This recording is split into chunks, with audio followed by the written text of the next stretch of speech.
Redefining Judgment by Open Face Grace. Redefining Judgment by Open Face Grace.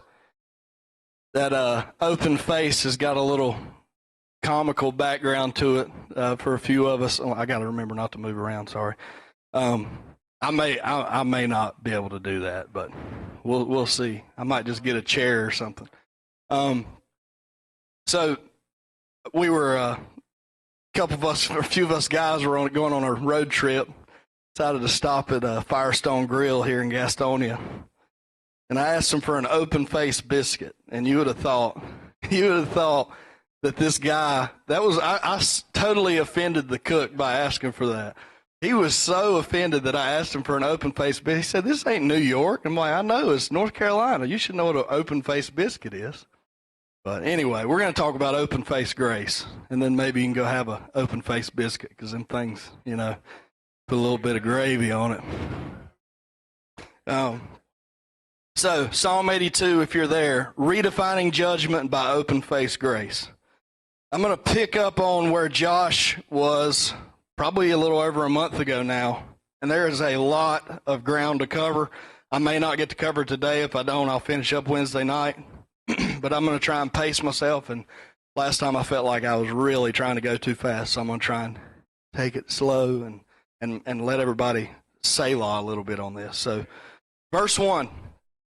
First of all, this is a psalm of Asaph. Asaph was a singer in David's court.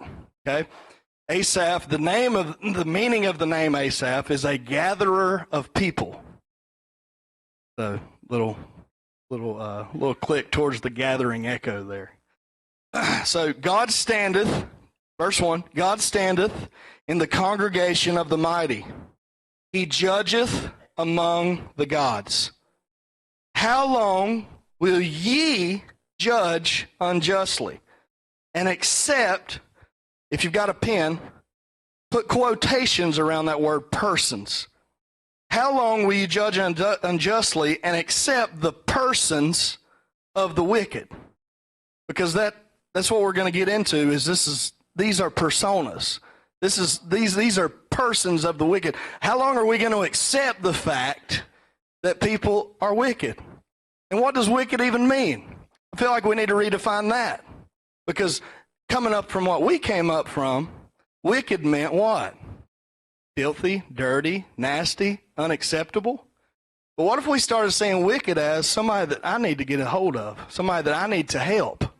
Not somebody that needs a good bath, somebody that needs a cleaning up, but somebody that just needs to talk to me.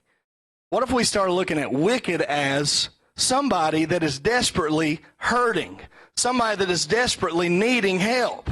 Because that's what wickedness is. It's a dark plight of the soul. It's a darkness that we're all in. So, how long, God's asking us this question, how long will you judge unjustly and accept the persons of the wicked?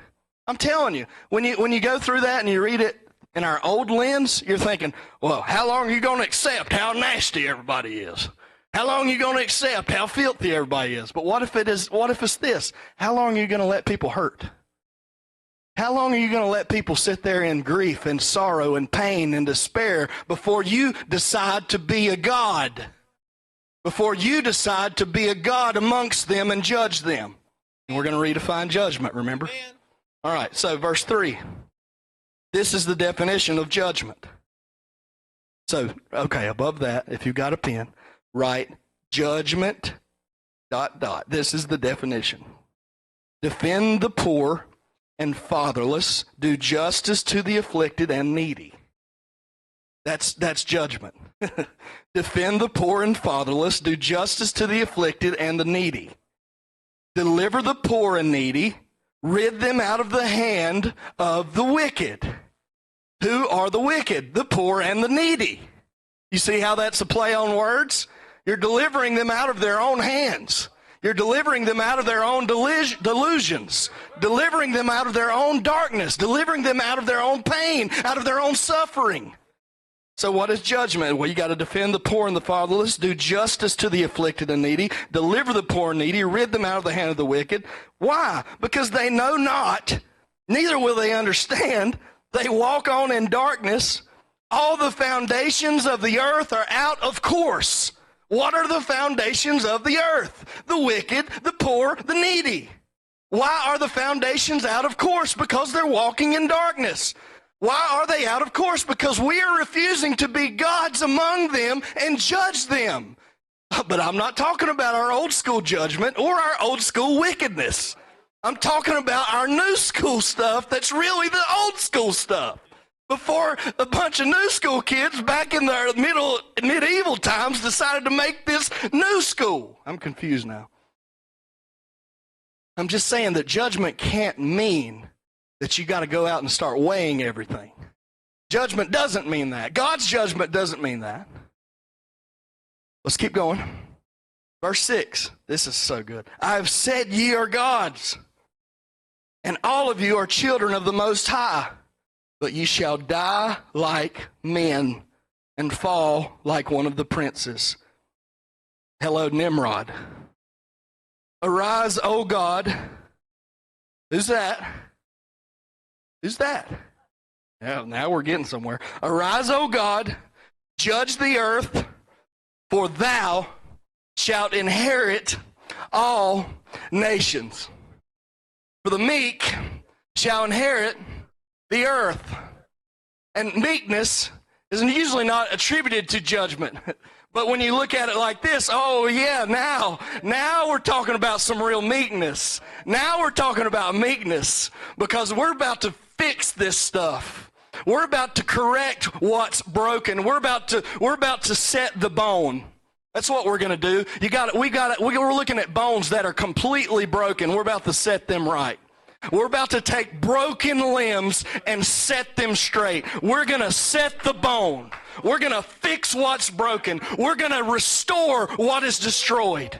Come on, everybody's waiting on somebody. It's you that they're waiting on. They're not waiting on anybody else. They're waiting on you. They're not waiting on the next Billy Graham. They're waiting on you. Rise up, O God, and judge the earth. Rise up, O God, and judge the earth. But not in wrath, not in anger, not in indignation, but in meekness. How do you judge in meekness? You judge by the love of God. This is dripping with Jesus today. Dripping with the Holy Ghost. Come on. Man, turn to Matthew 25. Matthew 25. If you don't like turning, I'm sorry. Just look at it on your phone. It's a little less strenuous on your fingers, I guess. Matthew 25, verse 32. This is where I left you the last time I preached. After all those parables, remember the parable, all these parables, the parable of the talents, the parable of the virgins, all those. It got us to here. And before him, verse 32, Matthew 25, 32.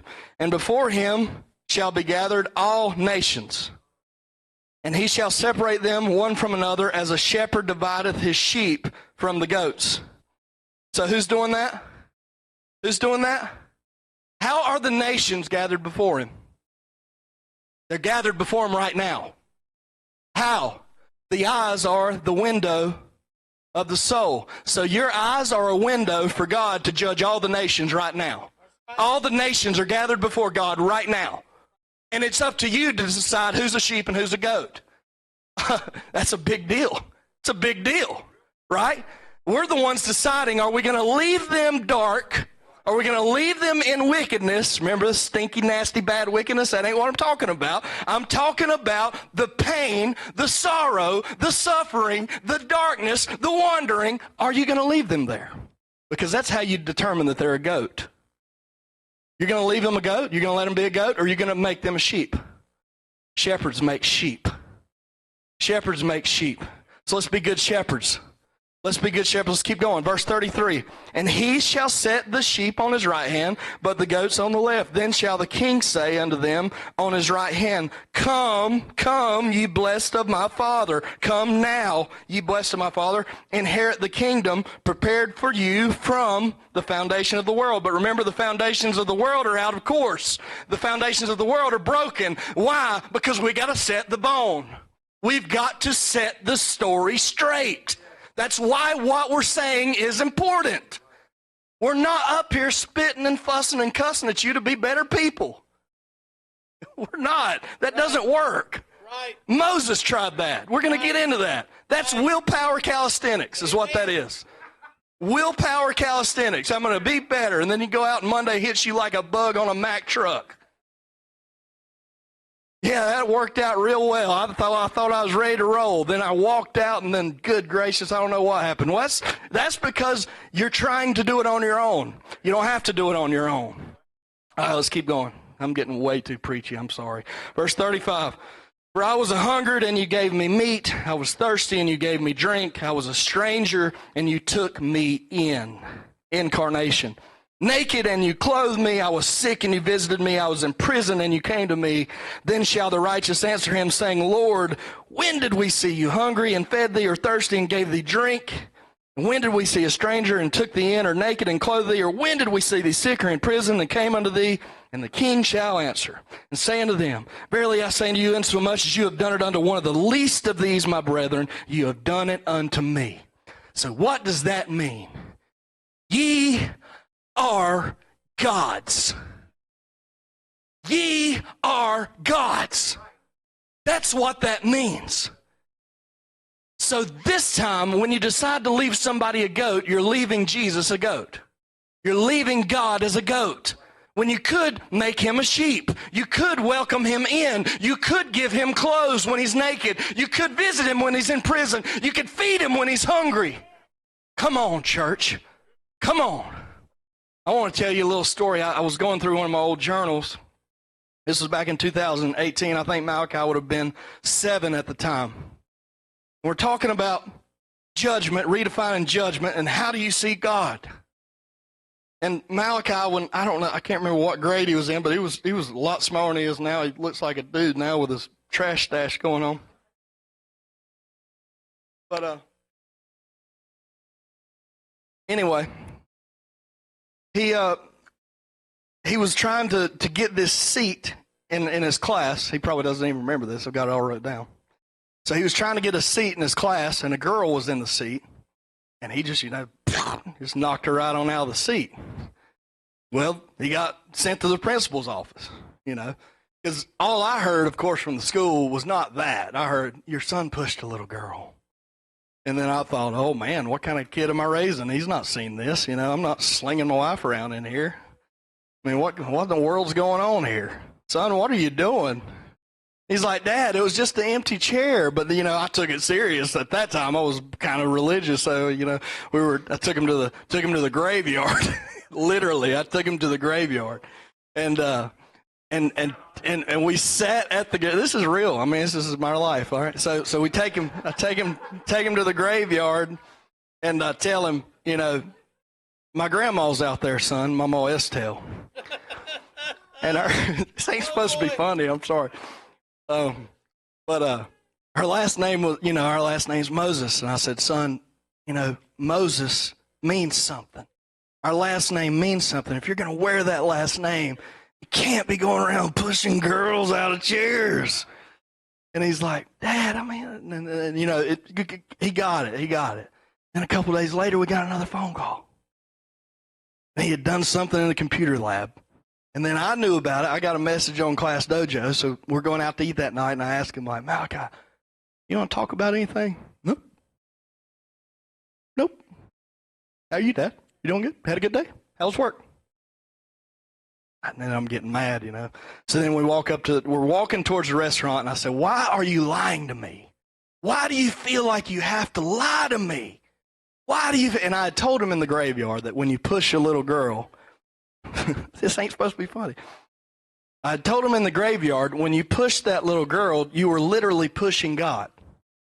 Okay? And at that point, I didn't think any of that sunk in. Especially since he lied like 2 days later, that willpower calisthenics thing. I was big on that at that time, It's like, you should be doing better. Because, we all do better when we try that, right? But anyway, so he's lying to me about the computer lab incident, and then I say, why do you feel like you have to lie? Why have I ever gave you any reason to lie to me? I've been a good dad to you. I've tried to do everything right. And then it's just this stone face. I'm like, man, what is going on? So then we go eat, and then Kristen, we drive separate, and I'm driving home with Malachi. And I remember going home thinking to myself, how am I going to express to my son? How am I going to get through to him? And it's like God just like, would you stop trying to be super dad for a minute? And I just turned on some music, and I just began to worship God on the way home. And that was some, I think it was like Voice of Truth or some old Cast and Crown song. God really used that when I was a teenager to really bring me in. But I was worshiping God, and then we get home, and I go to get out of the car, and Malachi doesn't move. And I look back there, and he's just weeping under the presence of God. I mean, crying his eyes out. Not because I had tried to, but because I just let go. He saw Dad just let go and worship God. And I turned around, and I said, son, what's wrong? He said, I've lied to God. And I've pushed him. I'm like, what are you talking about? He's like, I've lied to God. I'm like, well, just talk to him, son. And this is what he said. This is why I told that big, long story. He said, God, I'm sorry I lied to you, and I'm sorry I pushed you. And at that moment, that my boy prayed a prayer that I've never prayed. Yep. He prayed a prayer I've never prayed. He saw God in me. He saw God in that little girl. And he said, God, I'm sorry I pushed you. When did we see you naked? When did we see you hungry? When did we see you in prison? When did we see you trying to get that last seat before we knocked you out of it? Come on. We're redefining judgment. Redefining wickedness. We're redefining, matter of fact, we're redefining everything. We're redefining all of this. To judge does not mean to condemn anymore. To judge means to set right. Amen. To make straight, to make the crooked path straight.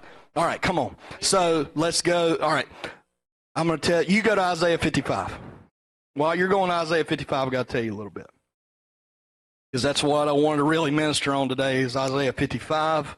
But then I ended up ministering on like the whole Bible. So, all right. Lost my cough drop. Caught it, though. 2 points. All right. So, Josh also spoke that night, and this is what really started, like, inspiring me. Because he started talking about this voice behind him. And all of a sudden, like, something inside me is like, oh, my God, this is good. And Revelation 1, of course, John hears a voice behind him, right? And he turns, and being turned, sees the Lamb among the candlesticks, okay? Then he talked about Abraham. And Abraham, remember, he's living in a culture that to sacrifice your firstborn meant to worship, right? So he's taken Isaac up the mountain to worship by killing him, which is literally what our mantra in the West has been, to go murder in the name of Jesus. And he takes Isaac and he lays him on the altar and he lifts the knife. And as he gets it all the way to the top, he hears what? An echo. Abraham, Abraham. He hears his name and he hears something behind him. And he turns and sees a ram in the thicket. Oh my goodness. So I'm telling you, you've heard something behind you. There's been a time in your life that you've heard something behind you, and many of you are operating in it. I'm talking to those of you that may be watching. You've heard this before. You've heard the voice behind you. Let's get into Isaiah 55, verse 1. Ho, everyone that thirsteth, come you to the waters. And he that hath no money, come and buy and eat. Come and buy wine and milk without money and without price. Man, what a climate to say these words in. What a climate to say these words in when all of the world is in fear of what has shifted since all these things have happened in government and all this stuff is going on. And then you turn to Isaiah and God says, everybody that thirsteth, come to the waters. And you that have no money, come on, come and buy. Come and buy wine. Come and buy milk without money and without price. Wherefore do you spend money? What are you doing? Why are you spending money for that which is not bread? What bread's he talking about? Jesus, man. What did he say? I am the bread of life. Your labor for that which satisfies not. Hearken diligently unto me, and eat ye that which is good, and let your soul delight itself in fatness. Man, that just sounds like my verse. I'm just saying.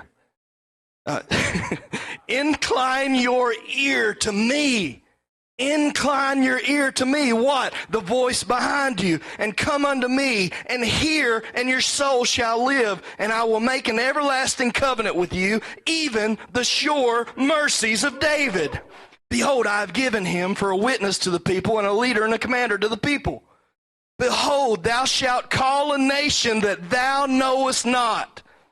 And nations that knew not thee shall run unto thee because of the Lord thy God, and for the Holy One of Israel, for he hath what? Glorified who? Us. Glorified us. Why are people running to us? Because we're finally saying that it wasn't the bush and the dirt and the desert that made Moses holy. Right. It was Moses in the body of his own temple, standing before God in communion. That's what made Moses holy. It had nothing to do with the bush, nothing to do with the dirt, nothing to do with the desert, nothing to do with any of that. It has everything to do with you looking at yourself first thing in the morning, because that's the first person you meet. Every morning, that's the first person you meet. Anybody else you meet is going to have bad breath. I'm just saying. If you don't go meet yourself first, then that person that meets you is going to have a bad morning. So go meet yourself before you meet anybody else. All that stuff in the movies ain't real, man. I mean, they ain't waking up the next morning and kissing and stuff, man. That's rough. I mean, ain't nobody in the right mind going to do that. Go brush your teeth. Come on, I'm just saying what we're all thinking. I'm just saying what we're all. Just do yourself a favor. Don't be smooching before you get out of bed. Go brush your teeth. Come on. That's a little personal help there. They're not enjoying it. They're not enjoying it. They're not enjoying it. Let me just deliver you. They're not having a good time. Okay? So brush your teeth. Go look in the mirror. All right? Meet yourself first thing in the morning. Sorry, this is church. This is life. This is life. I'm not sorry. Not sorry. Okay. All right, so you're the first person you meet every morning, right? You are the one he glorifies. So let's get back. Verse 6, seek ye the Lord while he may be found. Call you upon him while he is near. How can you do that? That makes it feel like God's shifting again. Call you upon the Lord while he may be found. Seek ye the Lord while he may be found. Call upon him while he is near. I feel like God's giving me a little understanding on this verse. This means if you hear that echo, if you hear that voice behind you, you better turn around. You better turn aside and see. What did Moses do? What did Moses do? It was in his peripheral. He saw a burning bush. And the Bible literally says what? Let me turn aside and see this thing. What did Abraham do? He turned around at the moment he was about to drive the knife in. And he said, let me turn around and see, just in case this voice matches what I hear. And all of a sudden he sees a ram. And it's the same thing that John does in Revelation. When he turns, when he looks behind him, he hears a voice behind him standing amidst the candlesticks. And he turns and sees the lamb. Come on. So seek ye the Lord while he may be found. Call upon him while he is near. When you're hearing it, you better start responding. That's just like what I said in worship when I wrote that song. When I wrote that song, I didn't feel worthy to pen those words. I didn't even feel like I believed them until I got in here and God said, see, I told you. I gave you those words. I gave you those words and you penned them down. And to this day, that is probably one of the most divine things I've ever written in my life. Because I had the courage to believe that there's really something special about me. And some of you need that. Some of you need to believe that there's something special about you. You're not just another person. You're not just another face. You're not just another wanderer. No, you are a God amongst the earth. So rise up, God, and judge the earth. Let's keep going. Verse 7. Let the wicked forsake his way, and the unrighteous man his thoughts. So the way there means journey, and the thoughts there, it's from another word that means to plait or to braid. So let the wicked forsake his journey. What's he got to do to forsake his journey? He's got to turn. What does he have to do to forsake his thoughts? We're going to get into that. Yeah, that's good. Yeah, it's good. Metanoia. Repent. Metanoia. Change the way you think. So let's keep going. And let him, return. Let the wicked forsake his way and the unrighteous man his thoughts, and let him return. You can look up that word all you want to. I'll tell you what it means. Turn back. Right. Turn back, just like John did, just like Abraham did, just like Moses did, just like you do. And I'll say to you that are listening and you're saying, this all sounds good, but I was raised to believe that everybody's dark and wicked and nasty and bad. Okay? So if the wicked return to the Lord, how could that be possible? How can the wicked return to the Lord? That doesn't match our theology in the West. That doesn't match the lies that we're currently spinning. That doesn't match the current modern penances that we're selling. No, because if the wicked can return, that means what? He's been there before. If the wicked can return, he's already been there before. So let the wicked forsake his way, forsake his journey, and forsake his thoughts. Turn from his thoughts, let him return to the Lord, and what? What will happen? What will happen? What will happen when we start treating the world like they are from God? That's my question to you. Because a lot of people get really offended when I start calling sinners from God. A lot of people get really upset when you say that. Whoa, wait a minute now. They're out there partying. They're out there doing bad stuff. We can't be telling them all this and all that and all. No, I'm telling them, come on back home. Return to where you came from. What will happen then? This is what will happen. He will have mercy upon him, and to our God, he will abundantly pardon. Abundantly pardon, for my thoughts are not your thoughts, neither are my ways your ways, saith the Lord. For as the heavens are higher than me, are higher than the earth, so are my ways higher than your ways, and my thoughts than your thoughts. I love this stuff right here because it paints this picture that we currently live in.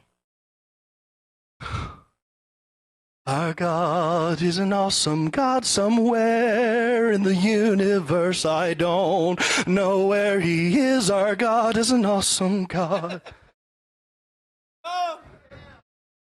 That's church. And that's what God is saying. If you're standing as a wicked man, if you're standing in darkness, then it's going to seem like it's as high as the heavens are above the earth, me from you. It's going to seem like there's no way we can be correlated or connected or be together. But then, verse 10 changes everything. It says, for as the rain comes down and the snow from heaven, and returneth not thither, but watereth the earth, and maketh it bring forth and bud, that it may give seed to the sower, and bread to the eater. So shall my word be that goeth forth out of my mouth. It shall not return, turn back, it shall not return unto me void.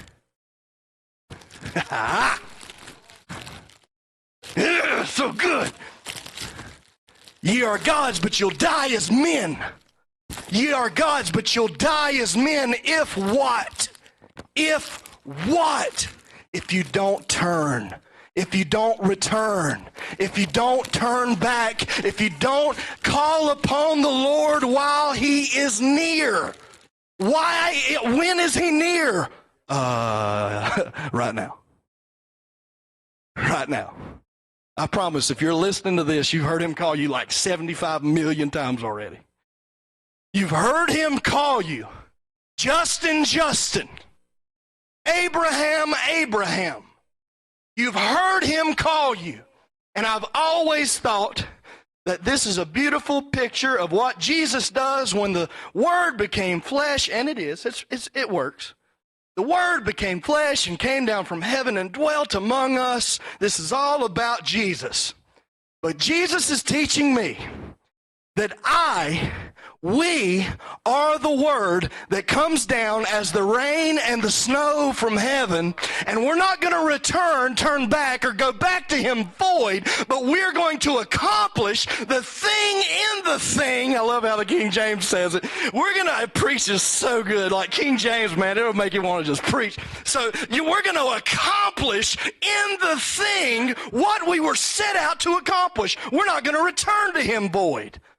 But we will. But no, we won't. We can't return to him void. But we are set out to accomplish in the thing. What is the thing we are sent to? The thing you're in right now. Whatever you're facing. That's good, Justin. Very good. Your world. Come on, Josh, man. That kicks me into what me and you talk about all the time. What you're walking around in is your world, and you're the God of it. You're the God of it. Every morning you get up and you meet and you see the same people. How can these people die under your judgment? How can these people be left in darkness under your reign? How are you going to leave these people as goats when you meet them every day? And it's our job to set the bone, to set the record straight, to redefine judgment, to have open face grace. All right, let's keep going. Verse 11. So shall my word be that goeth forth out of my mouth, it shall not return to me void. It shall accomplish that which I please, and it shall prosper in the thing whereunto I sent it. For ye shall go out with joy. Oh man, let me just read you my definition of grace right here. This is perfect for it. Grace, it's one of those words, man, that we just say it and say it and say it and say it and say it. We don't think about it. So grace comes from the root word charis. Or charis is grace. It comes from the root word kairo. That sounded really professional. Sorry. Kairo. To be cheerful, calmly happy, or well off. So then you have charis, grace. It's the divine influence of favor, acceptance, and pleasure and joy upon your heart, and its reflection in life. Now, here's my definition. The gift of Abba's gratifying favor. That's grace. Grace is the gift of Abba's gratifying favor. So how do you give grace? You give the gift of Abba's gratifying favor. And you're gonna get some looks. Jesus did. You're going to get some looks. You're going to get some frustrations. You're going to get some people thinking that I don't know who you think you are. I don't know who you think you are. You acting like you some god or something. Well, I am. I am sent me. I am sent me. That's who I am. And I'm not doing it in a macho or like condescending way. I'm doing it as Jesus done it. How did Jesus do it? Well, that's what we're going to find out. Jesus did it in humility. Turn to Philippians 2. Philippians 2. Yes. Yep. Say it. Got a mic? Yeah.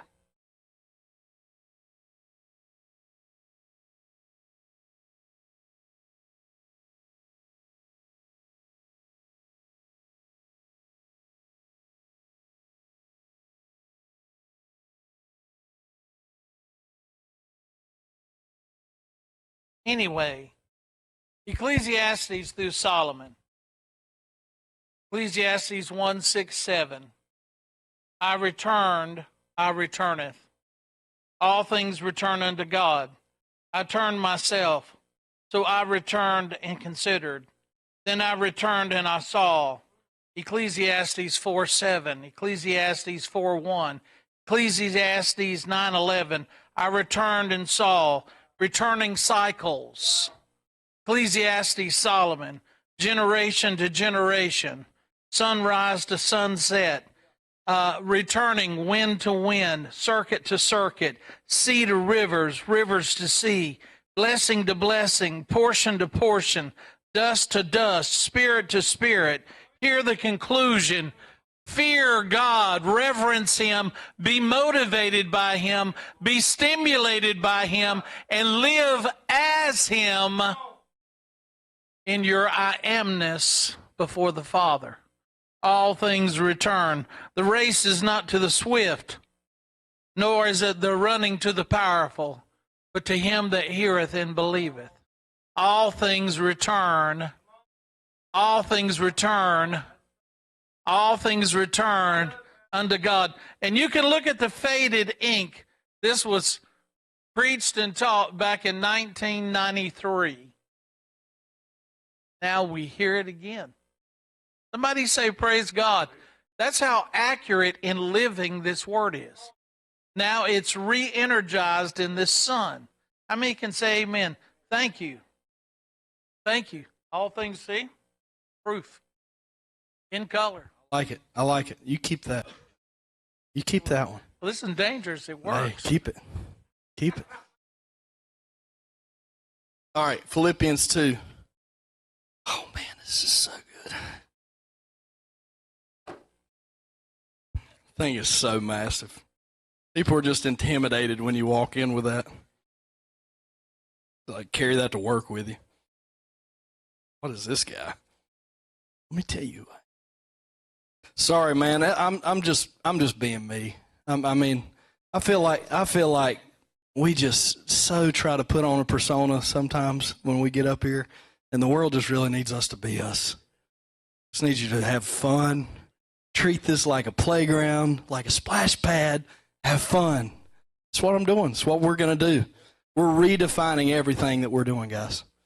What we're doing is like, y'all know the work that we're doing. We know it. All of us know how important what we're doing is.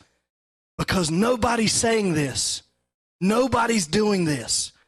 You can even look. You can look. You won't find messages like this.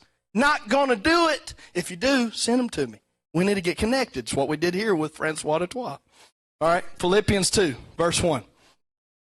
If there be, therefore, any consolation in Christ, if any comfort of love, if any fellowship of the Spirit, if any bowels, and King James, man, and mercies. It's so good, and then it takes so much away. Innards. Bowels of mercy. Fulfill you my joy, that you may be like-minded, having the same love, being of one accord and of one mind. Let nothing be done through strife or vainglory, but in lowliness of mind, let each esteem others better than themselves. Oh man, I would like to go pin that at a few churches. But in lowliness of mind, let each esteem others better than themselves. What if we operated that way? Look not every man on his own things, but every man also on the things of others. Let this mind be in you, which is also in Christ Jesus, who being in the form of God, thought it not robbery to be equal with God, but made himself of no reputation, and took upon him the form of a servant, and was made in the likeness of men. And being found in fashion as a man, he humbled himself and became obedient unto death, even the death of the cross. Wherefore God also hath highly exalted him and given him a name which is above every name, that at the name of Jesus every knee should bow, of things in heaven and things in earth and things under the earth. Oh, under the earth! The foundations of the earth are out of course. Come on, church. Man, that should make you happy. And that every tongue should confess that Jesus Christ is Lord, to the glory of God the Father. What are we bowing to? We're bowing to the fact that somebody stood up and judged. And that somebody's name was Jesus. He stood up and judged the earth. When Psalm 82, when Asaph cried out, "Rise up, O God! Rise up, O God! Judge the earth, O God!" Jesus rose up and done the thing. He rose up and judged the earth. But how did he judge? We just read it. He didn't count it robbery to be equal with God. But he took his equalness, I don't even know if that's a word. He took equality, that's what I'm looking for. He took his equality and what? Became a servant. That's why they were tripping out when this dude was washing their feet. God himself, they had seen him transfigured. Oh, Jesus, man. Think about that. They had seen him transfigured. Light come out of his face. They had seen God speak in a cloud over him and say, "This is my beloved Son, in whom I am well pleased." And that same man got down on his hands and knees and cleaned their nasty feet because they didn't have Nikes. With some nasty feet. Dirty. And Jesus got right down in it, man. That's my king. That's my God. That's my Abba. That's how I want to lead. That's how we need to lead. It don't matter how nasty or dirty or bad or hurt or wrong or whatever definition you want to tag on to somebody. Let's get a little basin and let's get down on our hands and knees and let's wash the feet of this generation. Not because they're disgusting, but because they need us to do it. They need us to set it straight. All right, I got to read it, just a little bit of Philippians 2 out of the Mirror translation. So just listen. Verse number 4. I'll put a little ad here like on YouTube.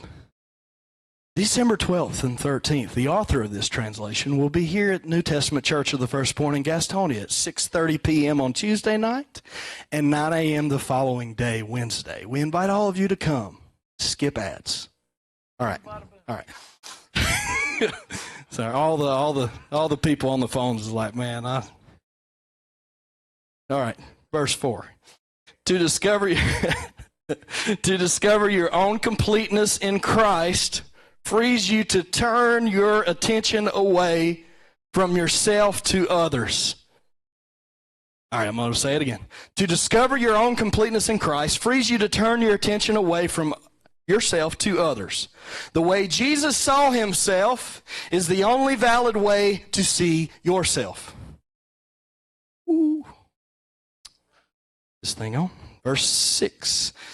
His being God's equal in form and likeness was official. His sonship did not steal the limelight from his Father, neither did his humanity distract from the deity of God.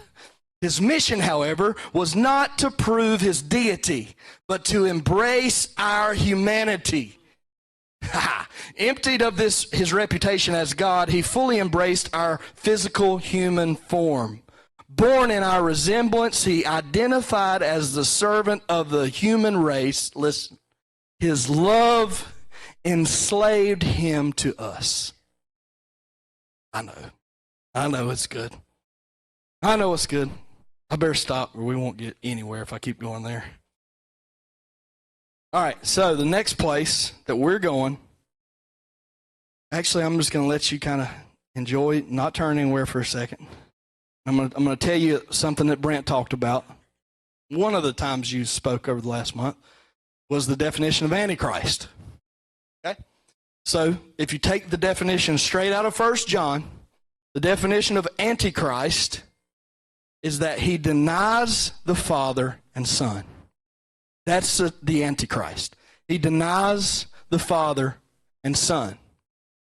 All right, so old Baptist mind here, Growing up, I thought that meant, well, you denied Jesus Christ and his Father.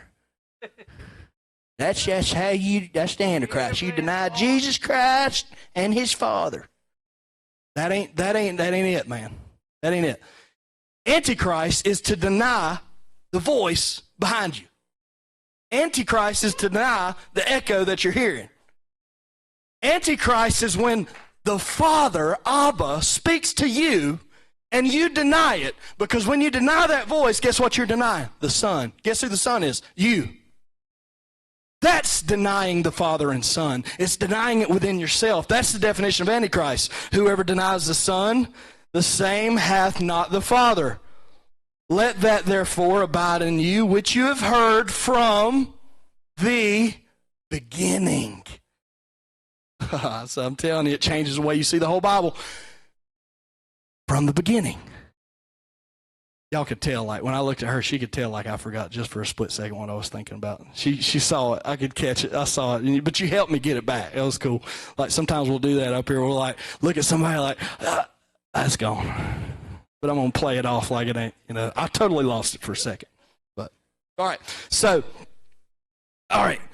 Whosoever denieth the Son, the same hath not the Father. Let that therefore abide in you, which you have heard from the beginning.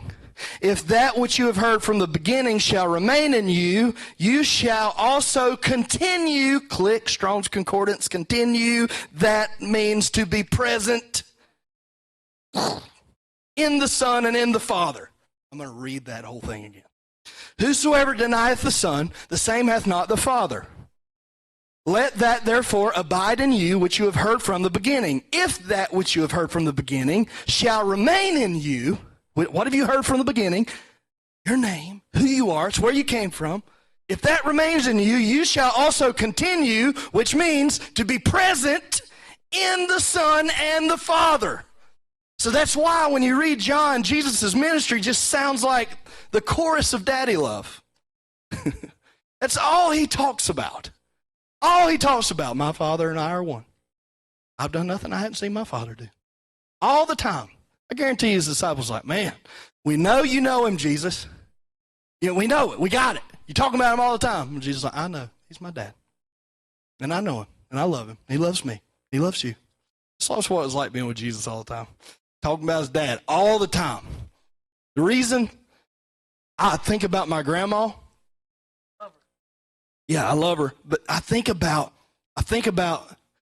all this stuff that we're seeing and the terrible theology that she was in. But you know what God pushed through? You know what God met her in? Her terrible theology.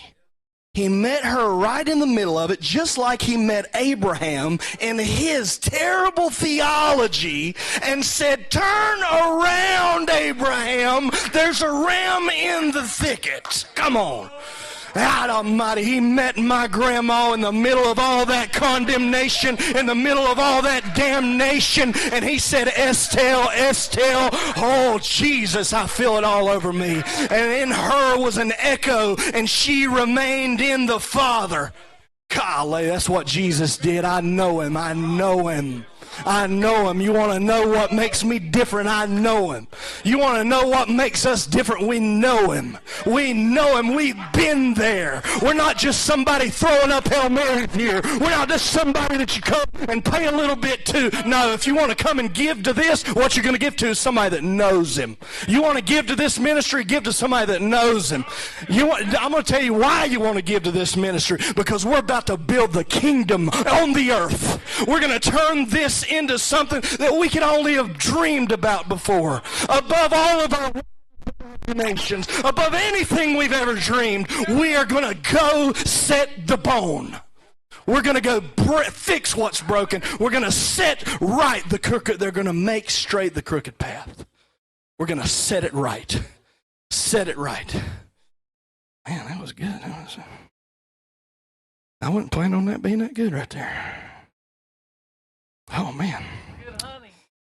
Woo! I stepped on a grenade up here. Come on! All right. So Moses. I'm telling you, that's one of the most awesome things about doing this. It's like when you get up here and you think you got some filler, some stuff to get you to your next big point, and then God just shows up in one of those like,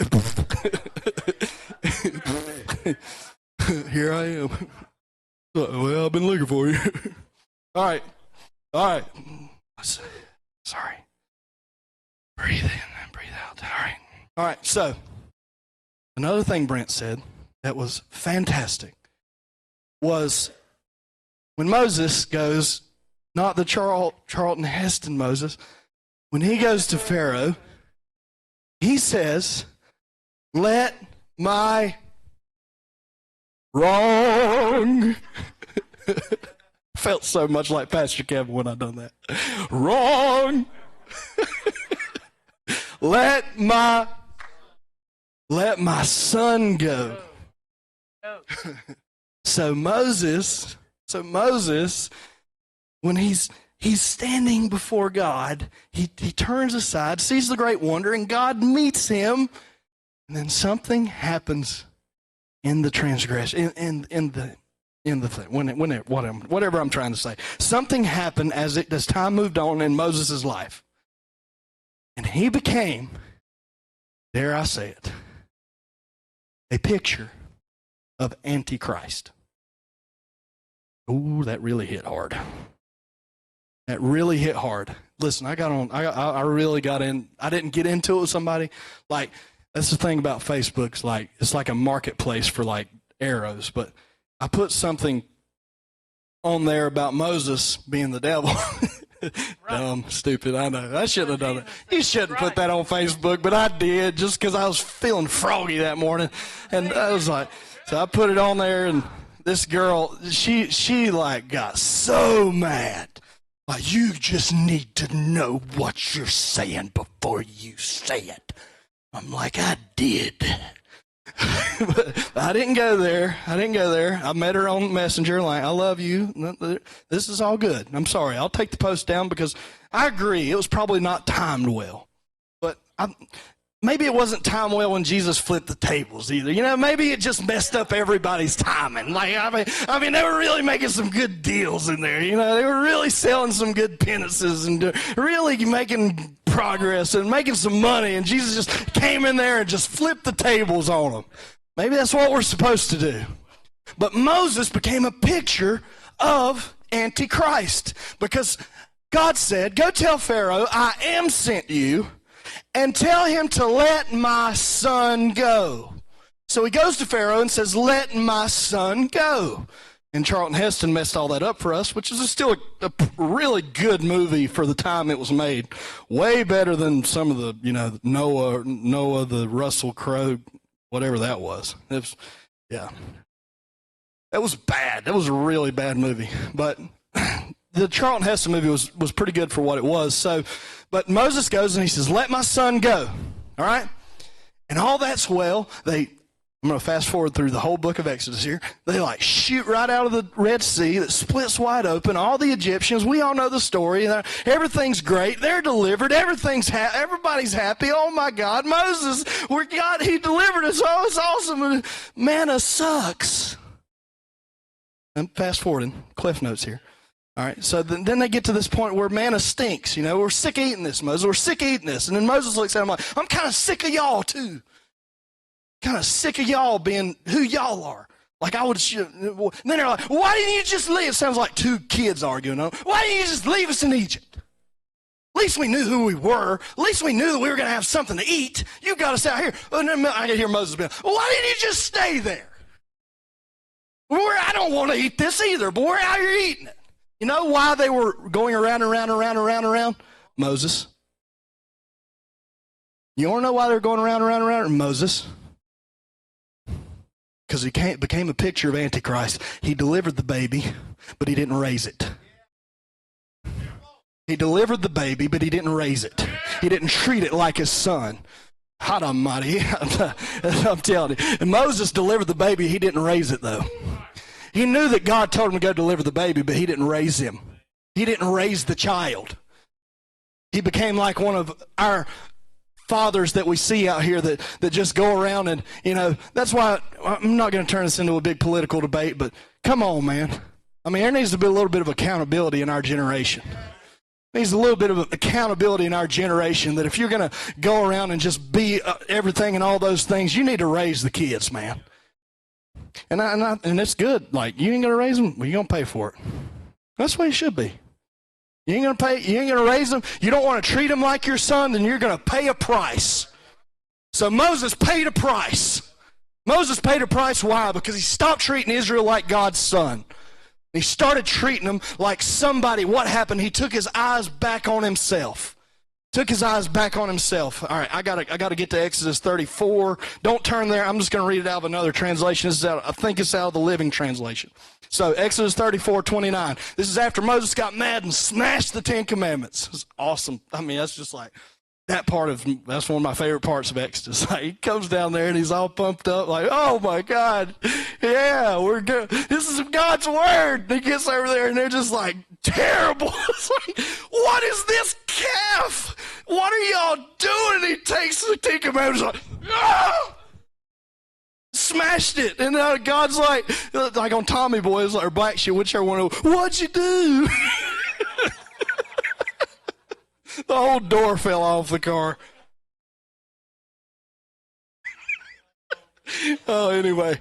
All right, so Moses is coming down the mountain here. Moses is coming down the mountain. I'm sorry. Moses is coming down the mountain after he had already smashed the Ten Commandments. So he goes back up to get another set.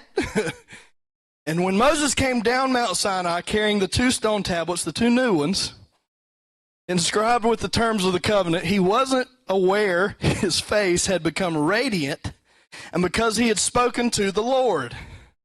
So when Aaron and the people of Israel saw the radiance of Moses, oh man, this is big.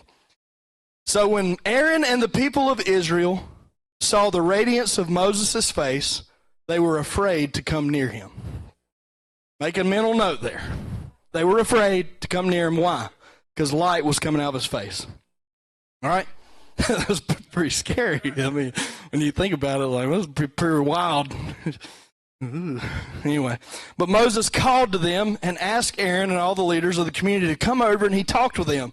Then all the people of Israel approached him, and Moses gave instructions that the Lord had given him on Mount Sinai. When Moses finished speaking with them, he covered his face with a veil. But whenever he went into the tent of the meeting to speak with the Lord, he would remove the veil until he came out again. Then he would give the people instructions the Lord had given him, and the people of Israel would see the radiant glow of his face, so he would put the veil back over his face until he went back to speak with the Lord. All right, so he goes up the mountain to get the second set of the Ten Commandments because he got mad and he smashed the first set. So he's up there, and then God meets with him, his face shines with light, and he comes down, and this is awesome. You'll see some paintings of Moses that is horned.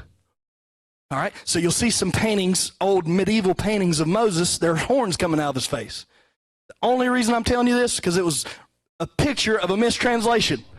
The Latin Vulgate mistranslated the word, and they put horns there. So then we drew pictures of it, which is what happens in religion, in mistranslations. And that's why it's important to have good translations, because Moses' face wasn't horned. Moses' face had light shining out of it. And he didn't even realize it. He's coming down the mountain with the second set of the Ten Commandments and his light shining out of his face. And he gets back to him, and it's another awkward moment. He can't nail this thing down about coming down the mountain. First time he came down, and all, you know what, broke loose. Now, I meant it that time. I knew what I was saying that time. Then he comes down, and there's light shining out of his face. And they're like, Moses, man, we're scared of you. He's like, all right, well, y'all come over here. It's still me. Let's come and let's talk about it. And then they devised a plan. All right, so here's what I'm going to do. When I talk to God, I'm going to look at him. And then when I get done talking to him, I'm going to come down here. I'm going to have this face. It's going to be shiny and transparent and cool and beautiful. And then y'all are going to be like, oh, wow. And then when I get done talking, I'll put a veil on. And what that did at that moment, it put a line of division between divinity and humanity. Because we can see the preacher as the preacher. We can see, that's why we dress up when we come here. That's why we're not always dressed like this everywhere. You don't come in here like it's Walmart. We dress for a certain reason, right? Oh, sorry, Target. I forgot. Some people don't go to Walmart. I love that whole dynamic. All right, so Target is definitely Baptist. Okay, Target is Baptist. Walmart's Pentecostal. I'm telling you, Walmart is Pentecostal. Target's Baptist. You go in here, it's like, you see anything at Walmart. It's like, you go to Target, it's like, everything's nice and in order, and the people's all put together and pushing their little buggies, and, oh, we're at Target. You go to Walmart, like, wow! It's time to shop. Y'all ain't got 3 liters no more. When did y'all stop selling 3 liters? It's true, man. It's true. All right. But at that moment, he created a line of division between humanity and divinity. Okay? The veil, right? All right. So, wearing the veil when speaking with God or speaking God's instruction created that division. Had Moses been open-faced or unveiled, they could have pressed into the mystery. They could have looked at him when he wasn't telling them something that God said. That's what makes us so unique. That's what makes this so unique. It's like we are so inspired, and you can draw from your own study, and you can feel God, and it'll literally feel like you're like those moments just a few minutes ago. Like, man, there's light radiating from our face. But then we cut and we go out here and we start cutting up, and that's just still you, Caitlin. That's still you, Diane. That's still you, Dustin. You don't have to just be you and put the veil on. You can be you all the time. Moses, man, you don't have to put the veil on. Let us look at you. Let us see you. Let us see your face light when you stump your toe out here. Let us see what you look like when you're out here just doing normal stuff and not telling us what God said. My God, let's just be people. That's why we have no relation to the world right now. Because it's so foreign and outlandish when they come in here. Like, man, that ain't how them people really are. And they're right. They're exactly right. I ain't going to church. Them people don't act nothing like they act on Monday morning. Like, you're dead on. Dead on, brother. I'm going to start acting like this is why this looks so weird up here today. I'm being me. I'm not trying to put together a good sermon. I could care less if you graded my sermon good today. Whatever. But did you hear from God? That's all I care about. I don't care how stupid it was, how funny it was, how sad. I don't care. I'm being me. That's what we're supposed to do. That's why Moses shouldn't have put the veil on. That's why he shouldn't have treated them like they were not God's son. All right? This created a dominance hierarchy predicated on power and upheld by religion, separation, distance, and delay. I'll say that one more time. This created a dominance hierarchy predicated on power, upheld by religion, separation, distance, and delay. That's how Moses did it. Say, that's how Moses did it. Now, go to Matthew 17. Now we're going to see the right way. Y'all act like y'all forgot what it's like to go to 1 o'clock, man. I'm just being honest. Some of y'all are already like, it's already time to get out of here. Like, do you remember? You remember what it used to be like? Well, you're there right now. That's what today is. Get over it. I worked hard on this. You're going to hear it. Matthew 17. Push through the fight. Push through the fight. Matthew 17. Verse 1. And after 6 days, Jesus taketh Peter, James, and John, and his brother, bringeth them up into a high mountain, and was transfigured before them. And his face did shine as the sun. Have you ever looked at the sun? That's why it was awkward. Because I can't look at the sun for like just a second. That's why they were like, Moses, man, your face is like crazy right now. Sounds like they were on some bad trip or something. It's like, Moses, man, your face is jacked up. Like, man, it's like, I don't even realize it. All right. Verse 2. And was transfigured before them, and his face did shine as the sun, and his raiment was white as the light. And behold, there appeared unto them Moses and Elijah talking with him. You thought we were done with transfiguration, but nope. We're back. All right. Then answered Peter and said unto Jesus, Lord, it is good for us to be here. If thou wilt, let us make 3 tabernacles, one for thee, one for Moses, one for Elijah. While he yet spake, behold, a bright cloud overshadowed them. Behold, a voice came out of the cloud, which said, This is my beloved Son, in whom I am well pleased. I wonder if right at that moment, Moses had a flashback to when he said, Go tell Pharaoh to let my son go. Man. And when the disciples heard it, they fell on their... Somebody must be reading. They fell on their face. They fell on their face. That's significant. It's significant. They fell on the thing he's trying to transfigure. They fell on their face, and they were sore afraid. Does this remind you of anything? Does this remind you of anything? Why did they not come up to Moses? Scared. I mean, his face was like the sun. Jesus' face was like the sun. They fell on their face, they were sore afraid, and Jesus came. Oh, man. We just brush right by this stuff. Jesus came and touched them and said, Arise and be not afraid. And when they had lifted up their eyes, they saw no man save Jesus only. And as they came down from the mountain, Jesus charged them, saying, Tell the vision to no man until the Son of Man be risen again from the dead. Oh, man, this is so big. We're going to jump down to verse 14. Jesus, face transfigured. Put this in your mind with Moses. Moses' face transfigured, Jesus' face transfigured. We've already done that. Matter of fact, Moses is here seeing the new one. Moses is here seeing the actual reason his face lit up. Moses is seeing the actual source of light come from Jesus. He's in the moment. So we've seen how Moses did it. Moses came down, made it this big old religious system, put the veil on, off. We don't know who to be, when to be, how to be, when to be, we don't know anything. Moses has turned this into a big thing of power. But Jesus decides to make it about competence. Jesus decides to make it about competence. And he tells them, listen, don't tell anybody about this. Don't tell anybody that this happened. Don't tell nobody this happened until I die and I'm resurrected. Don't tell nobody, because we're not about to make that joker same mistake. We're not about to do what Moses did. Don't tell anybody. We're not going to make it weird. I'm a man. We're not going to make it weird. I'm a human.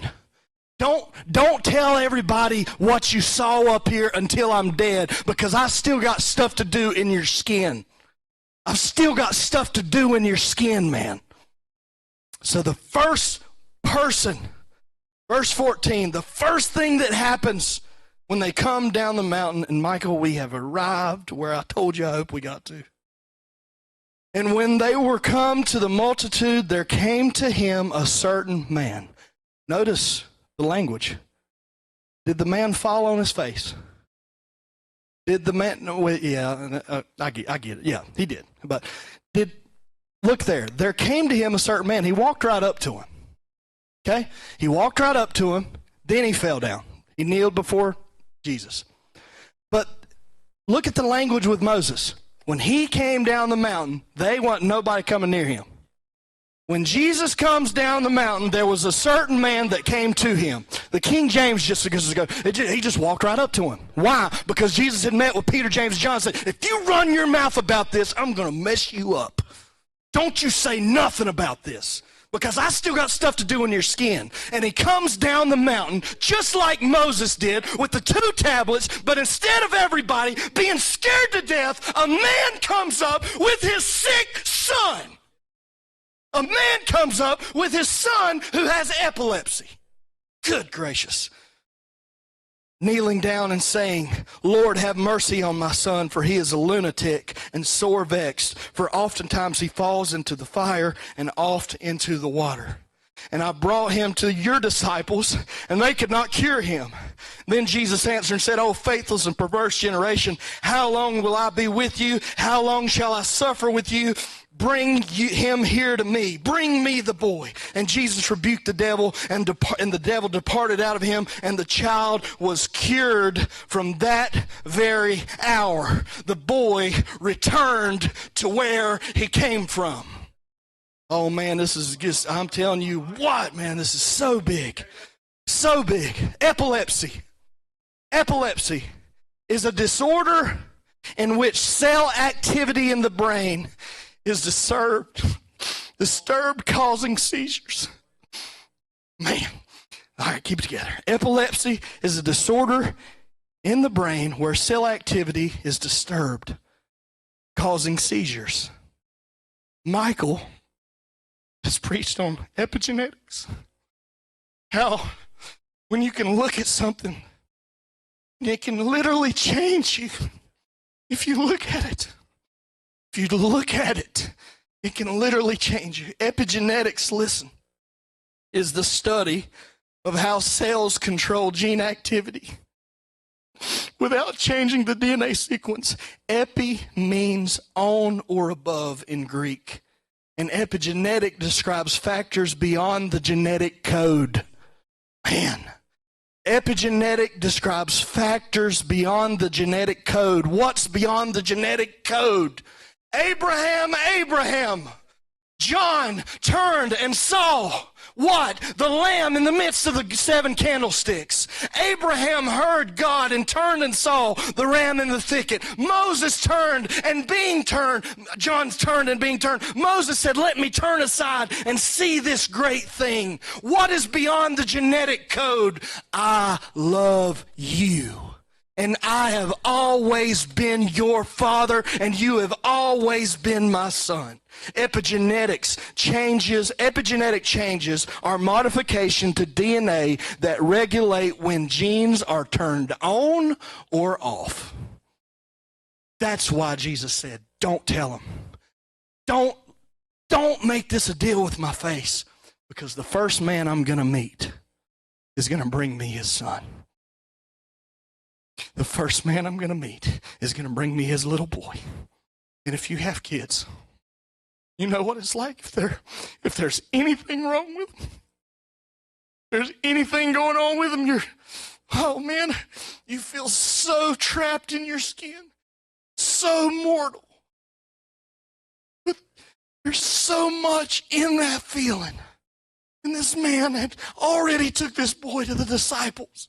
Already sought out all the help that he had, but his son just wasn't right.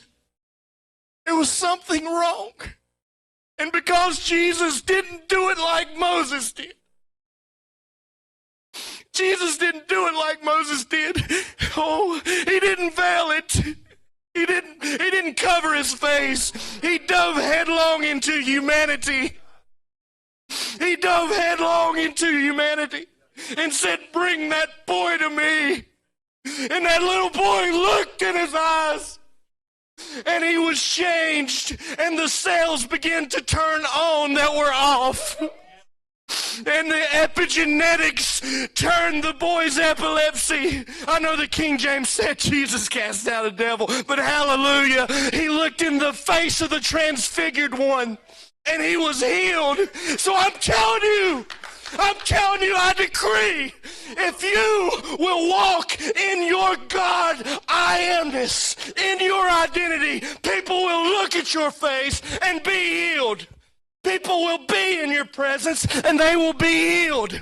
The broken will be restored. The pain will be corrected. The darkness will be turned into light. The fear will be turned to rejoicing.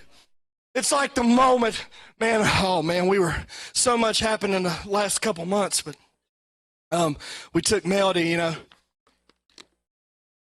long big story, I'll try and say it real quick, but Melody had some concerns. We took her to a doctor and for just a random physical. Then the doctor said, has anybody ever told you your daughter has a heart murmur? We're like, no. We're like, oh crap, this is serious, So then, we start processing this, and I start looking it up, and then the doctor had told my wife, this is where, I feel like that guy, because Kristen said that she kept listening to her heart, and she just kept saying it so loud. And if you Google this stuff, God help me. If you Google this stuff, it says the louder the heart murmur, the bigger the problem. So then in my mind, I'm already calculating, well, this doctor's already said it's loud, and then, I bring it to you guys, and we pray about this, and I just keep having this feeling like the day on the calendar, that's all I could think about every day leading up to that, until we went to Baptist, until we went to that hospital. And then we went in there, and then all this stuff happened. They put her through all these scans and all these tests and all these things, and they take so long, and they do an ultrasound. And I swear she laid on that table like 35 minutes, and while they were looking at her heart at every angle. And then the nurse said, I got to go talk to somebody. I'll be right back. And then I'm just like, oh, my God, Jesus, please help my little girl. Don't let there be anything wrong with her. And she comes back in there, and then we go back to the room, and we're there like 2 hours, and the doctor walks in, and he says, your daughter's heart's fine. Just like that. Just like that. And I felt like my life was gave back to me because my daughter was better, and there was nothing wrong with her the whole time. And that man's son clicked on just like that because Jesus looked at him. Jesus looked at him, and what was broken was made straight. What was hurt was fixed. The pain was gone. The sorrow was gone. The boy was healed.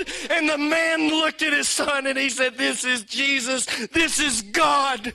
Oh, man. Come on. Come on. This is competence. It's not about power. Moses turned it into power. Jesus turned it into competence. He told him, don't tell him about my face, that's power. Don't tell him about my face, that's power. Don't tell him my face lit up, that'll turn into power. I'm not doing this like Nimrod. I'm doing this like the Son of God. I'm going to dive headlong into humanity. Don't tell him my face done that until I've died and resurrected. That's why it had so much power. After he rose from the dead, after he ascended, when they got up and they started saying, he took us to a mountain and he told us not to tell you, but his face literally transfigured before us. You don't know you just murdered. You don't know you just killed. We saw his face turn into light. That's why it had so much power. That's why. And that's why you have so much power. That's why you have so much power, because it's competence. Our competency is not of men. It's not of ourselves, lest any man should boast. Our sufficiency doesn't come from man, but our sufficiency is of God. He's the one that made us worthy. He's the one that made us worthy. Moses comes down from the mountain, and the initial reaction is fear. Decides to veil the glory, hide the light of God. He then instills willpower, calisthenics that would continually separate humanity and the glory of God. Jesus comes down from the mountain and vehemently warns not to speak of transfiguration till after death and resurrection. Then the initial reaction is a father bringing him his son. Hello, Moses. Hello, Moses, let my son go. Moses delivered the baby, but he didn't raise the son. This generation's going to raise the son. It's what we're going to do. I'm going to tell you, we've preached enough of delivering the baby. We've talked enough to this generation about being saved. Now let's talk about being God's. Ye are God's, but you'll die as men. You'll die as men if what? If you don't turn. If you don't turn and hear the echo, if you don't stand in your competency, and you don't deliver those that are in need. All right, throne of grace, throne of fear, Hebrews 4. Press in just a little bit longer. Just a little bit longer. I've got to complete the thought now. Hebrews 4,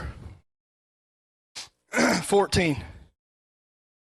Seeing then that we have a great high priest that is passed into the heavens, Jesus, the Son of God, let us hold fast our profession. For we have not an high priest which cannot be touched. Remember what he did? Remember what he did. Remember what he did. Remember what he did. When his face shined as light, they fell before him. What did he do? What did he do? He went and he touched them and said, don't be afraid. Come on. We don't have a high priest which cannot be touched with the feeling of our infirmities, but was in all points tempted like we are, yet without sin. Let us therefore come boldly, just like that man did with his son, just like that man did with that little boy.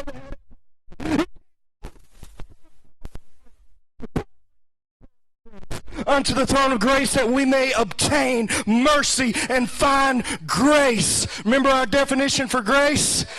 Abba's gratifying favor, the gift of Abba's gratifying favor. To what?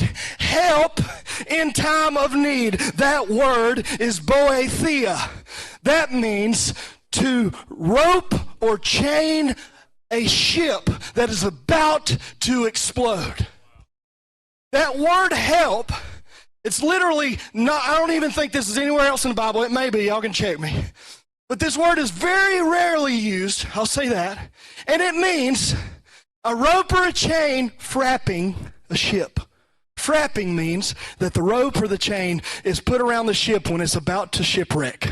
When this life, this chaos, this darkness, this swirl, this hurricane that we find our ship in, there's help. And that help is a big chain that wraps around that boat. And that's what you're supposed to do.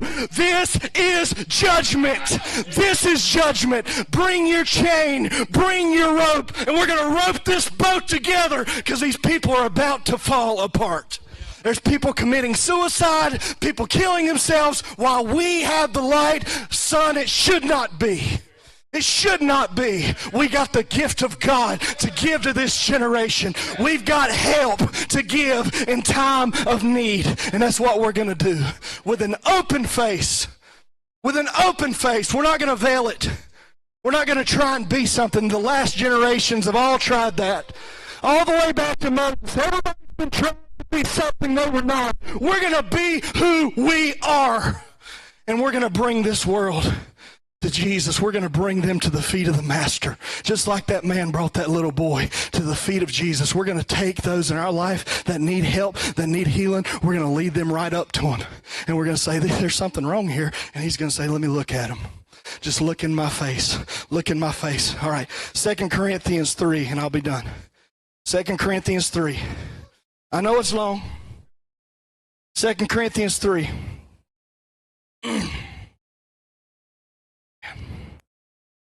Oh, man. But we all right, 18. But we all, with open face, beholding as in a glass the glory of the Lord, are changed, metamorphosed, transformed, transfigured into the same image from glory to glory. See, we put that in phases too. We put that in phases like we got to go from glory to glory to glory to glory to glory, hopping up some giant ladder like Bugs Bunny. Glory to glory. Face to face. Jesus says, do not tell them. There's a man that's going to bring me a son. And he needs to look me right in the eyes so I can turn his epilepsy. So I can start turning all these buttons that are off in his brain. Let me go in there and just start turning them back on. And I wonder if that little boy looked at his dad for the first time. He said, Dad, I love you. I feel like he did. I wonder if Jesus looked at that father and that son and he saw us. He said, that's what I'm going to do for everybody. I'm going to bring everybody. They didn't even know they had a father. They don't even know they have a father, but we're going to turn some switches on. These people don't know that they have a father. They don't know that they are from the eternal. They don't know that they are God's, but they're not going to die as men. We're going to turn the lights on. We're going to bring competency where there was only power before. Oh man, that's what's wrong with the entire universe, the entire world. That's why the foundations are out of course. That's why they're offset, because people are standing trying to do it by power, and we have to do it by competency. Our sufficiency comes from God. All right, I'm done. So, I love him because he first loved me. Y'all be blessed. Thank you.